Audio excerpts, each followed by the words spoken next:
तो स्वागत है स्टूडेंट्स आप सभी को हिंदी का एक ऐसा सेशन में जहां से आप लोग का 2 प्रश्न इजी वे से आता है, जो कि एक शब्द बताएं वाले से 2 नंबर यहां से आप सभी को दिलाएगा। 2 प्रश्न फंसेगा और 2 प्रश्न फंसेगा, इसीलिए आपके एग्जाम की दृष्टि से सभी प्रश्न सेलेक्टेड लिया गया। जो प्रश्न हर एक स्टूडेंट का ही प्रॉब्लम रहता है कि सर एग्जाम में हम जो प्रिपरेशन करके जाते हैं वैसा एग्जाम हॉल में देखने को नहीं मिलता है। मतलब वहाँ का जो प्रश्न होता है ना कभी हम उसका नाम सुने, ना कभी प्रैक्टिस सेट में लगाएं। तो आपका प्रॉब्लम नहीं, 99.9% स्टूडेंट का ही प्रॉब्लम रहता है। तो आप सभी के लिए एग्जाम में जिस प्रकार से प्रश्न पूछा है पिछले साल, उसी प्रकार से आप सभी के लिए सेलेक्टेड प्रश्न लाया गया, जो कि आप सभी के लिए सबसे ज़्यादा हेल्पफुल साबित होगा। तो चलिए शुरू करते हैं। जो न्यू स्टूडेंट हो, चैनल पे पहली बार हो तो चैनल सब्सक्राइब कर देना। मैं बता दूं जो न्यू हो कि इस चैनल के माध्यम से एसएससी जीडी का भी जोर शोर से प्रिपरेशन कराया जा रहा है, जो कि जहां जहां से प्रश्न उठा रहा है जो चैप्टर से सभी चैप्टर को कवर किया जा रहा है, ताकि आप सभी के एग्जाम ज्यादा हाई लेवल तक पहुंच जाए और आप सभी एग्जाम में इजी वे से करके आ सको। तो चलिए शुरू करते हैं। पहला प्रश्न है, जो पहले कभी ना हुआ हो उसे हम क्या कहते हैं? उसके लिए एक शब्द बताना है। तो जो पहले कभी ना हुआ हो उसे हम क्या कहते हैं? उसे हम कहते हैं अभूतपूर्व। क्या कहते हैं? अभूतपूर्व। मतलब जो पहले कभी ना हुआ हो उसे हम अभूतपूर्व कहते हैं। ऑप्शन नंबर बी इसका बिल्कुल राइट आंसर। अगला प्रश्न है, जो कहा ना जा सके, जो कहा ना जा सके उसे क्या कहते हैं? तो जो कहा ना जा सके उसे हम कहते हैं क्या? उसे हम कहते हैं अकथनीय। यहाँ पे क्या होगा? अकथनीय। यहाँ पे था होगा, टाइपर मिस्टेक है। अकथनीय मतलब जिसे कहा ना जा सके उसे अकथनीय कहते हैं। Option number A. अगला प्रश्न है, समय की दृष्टि से अनुकूल, समय के दृष्टि से अनुकूल को हम क्या कहते हैं एक शब्द में? तो इसका राइट आंसर क्या होगा? राइट आंसर होगा समयानुकूल। Option number D. समय की दृष्टि से अनुकूल मतलब समयानुकूल। Option number D. अगला प्रश्न है, जो सब कुछ जानता हो, जो सब कुछ जानता हो उसे हम क्या कहते हैं? तो उसे हम कहते हैं सर्वज्ञ। मतलब कि जो सब कुछ जानता हो, सर्वज्ञ। Option number D. अगला प्रश्न है, जिसकी गर्दन सुंदर हो, जिसकी गर्दन सुंदर हो उसे क्या कहते हैं? तो उसे हम क्या कहते हैं? उसे हम सुग्रीव कहते हैं। क्या? सुग्रीव। जिसकी गर्दन सुंदर हो उसे हम सुग्रीव कहते हैं। Option number D is the बिल्कुल राइट आंसर। अगला प्रश्न है, लौकिक। लौकिक हम किसे कहते हैं? तो लौकिक हम उसे कहते हैं जो इस लोक की बात हो। क्या होगा? जो इस लोक की बात हो उसे हम लौकिक कहते हैं। यहाँ पे क्या होगा? लोक। जो इस लोक की बात हो उसे हम लौकिक कहते हैं। Option number D is the बिल्कुल राइट आंसर। अगला प्रश्न है, पुरुष व एवं स्त्री का जोड़ा, पुरुष एवं स्त्री का जोड़ा को हम एक शब्द में क्या कहेंगे? तो उसे हम क्या कहते हैं? उसे हम दंपति कहते हैं। क्या? दंपति। ना कि ऑप्शन ए मार देना पति पत्नी। देख सकते हो एग्जामिनर फर्स्ट ऑप्शन में आप सभी को ये चॉइस दे रहा है, लेकिन इसमें कंफ्यूज ना होना है। पुरुष एवं स्त्री का जोड़ा को हम दंपति कहते हैं। Option number D.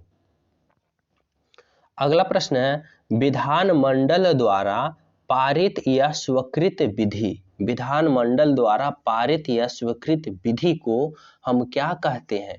तो उसे हम क्या कहते हैं? उसे हम अधिनियम कहते हैं। क्या? अधिनियम। विधानमंडल द्वारा पारित या स्वीकृत विधि को हम अधिनियम कहते हैं। Option number A.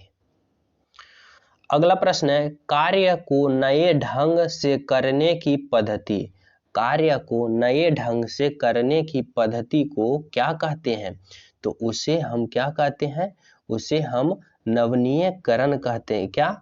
नवीनीकरण मतलब कोई भी कार्य को नए ढंग से करने की पद्धति को नवीनीकरण कहते हैं। Option number C.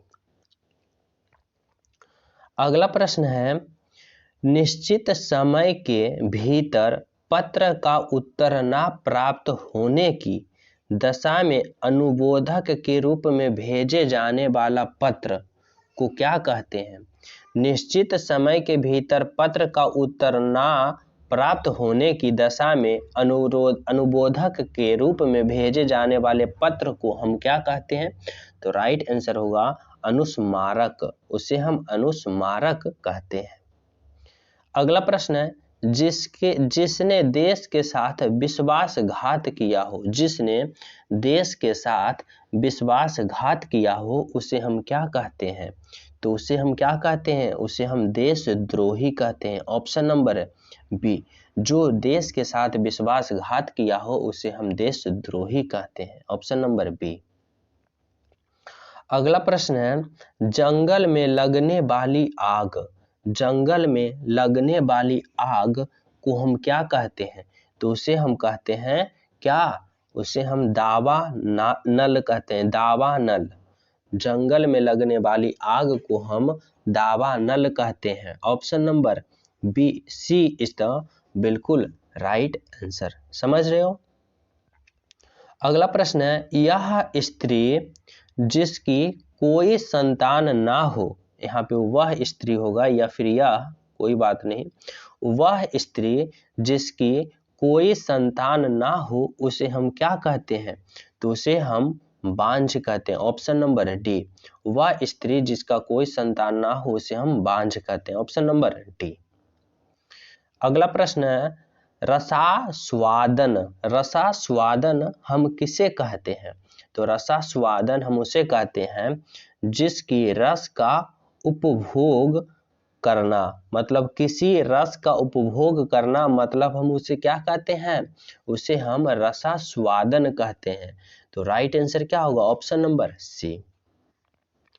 अगला है वर्णातिल, वर्णातिल हम किसे कहते हैं? तो वर्णातिल हम उसे कहते हैं जो वर्ण से परे हो।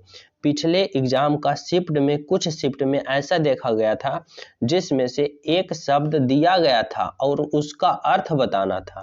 देख सकते हो, उल्टा पूछ दिया था। ये क्वेश्चन रहता था पर उसका आंसर दे दिया और उसका प्रश्न पूछा था। तो इस प्रकार से भी एग्जाम पिछले शिफ्ट में पूछा था। तो आप लोग को घबराना नहीं है, आप लोग को तैयारी पहले से ही कर लेना है कि जैसे कि वर्णातीत हम किसे कहते हैं? तो वर्ण से परे हो उसे हम वर्णातीत कहते हैं। और पहले कुछ शिफ्ट में था कि वर्ण से परे हो का एक शब्द बताएं तो उसे हम वर्णातीत कहते हैं। तो जैसे भी पूछे आपको रेडी रहना है। समझ रहे हो? चैनल पे न्यू हो, चैनल सब्सक्राइब कर लेना। अगला प्रश्न है, पत्र या प्रश्नादि के उत्तर की अपेक्षा करने वालों को क्या कहते हैं?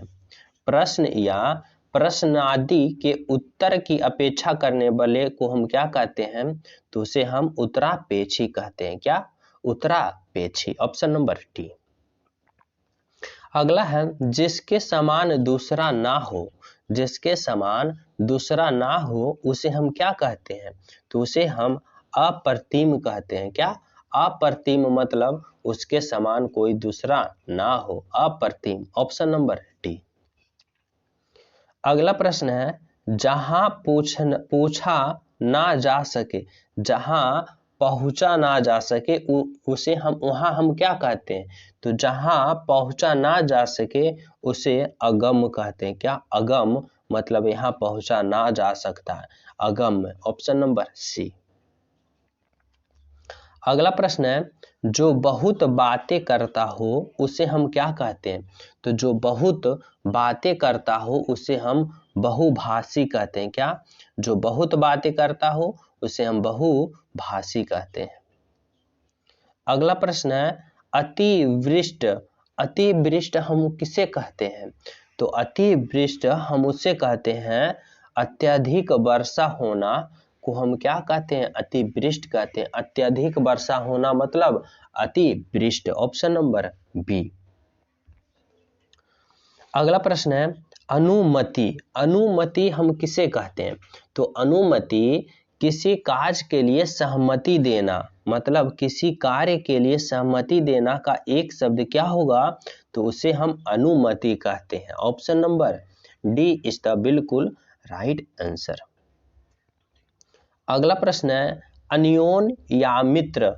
अन्योन या मित्र हम किसे कहते हैं, तो अन्योन या मित्र हम उसे कहते हैं जो एक दूसरे पर आश्रित होना, एक दूसरे पर क्या होना, आश्रित होना का क्या कहते हैं, अन्योन या मित्र। Option number C is the बिल्कुल राइट आंसर।